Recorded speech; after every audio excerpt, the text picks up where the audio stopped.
When you get out there on your own, the biggest question that you will have is whether you should rent a home or you should buy a home. And in today's economy, it's much cheaper to purchase a home than it is to rent a home, because many a times the mortgages on homes are so much cheaper than rent. There are many benefits to home ownership, like you can build your own equity in your home. People that own their own homes can do what they want with their homes. They don't have no restrictions from a lease saying you can't own a pet, or you can't paint a room, or you can't change the carpet, or you can make your own home look any way you want it to look. Renting seems more like wasting money. Even though you've had a place to live the whole time, in the end, you have nothing to show for it. You still have to move in the end, and that house still belongs to somebody else. Whereas when you're buying a home and you're making all those payments towards your mortgage, not only are you building an equity, so even after your house is paid off, you're still worth that much. That's still your money because you have the house. When you rent a home, you're paying all this money to pay somebody else's mortgage, and at the end, you still don't own that house. People that rent their homes are much more happier than those who don't rent their homes, because they have a greater sense of self-worth. They feel good about themselves. They're reaching a goal. They're making an accomplishment. It's the American dream to be married with 2.5 children and to own a house. Owning a home, it's like putting money in the bank, because you're building your own equity. Again, it's like a savings account that you can see and touch and feel all at the same time. You can go put money in your house. You can borrow against your house. As long as you pay that money back, that's your house still. Now, the biggest disadvantage to purchasing your own home is the added responsibility. The length of how long a mortgage payment will be versus renting. It's just month to month. That's all you have to worry about. Well, when you're purchasing a home, you have a 30-year commitment that you have to make towards buying the home. And then you have to stick to it.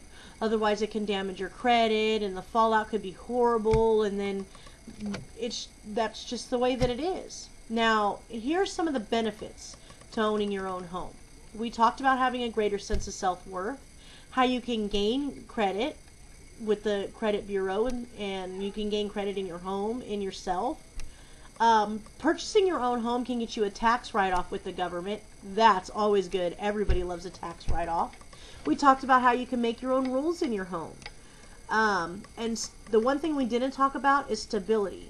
When you rent a home, your landlords can come pretty much at any time and say, well, we want to change tenants or things like that.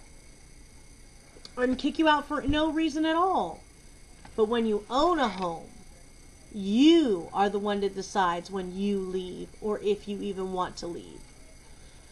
The disadvantage to owning your own home is that one of the same disadvantages is one that it is an advantage, the stability.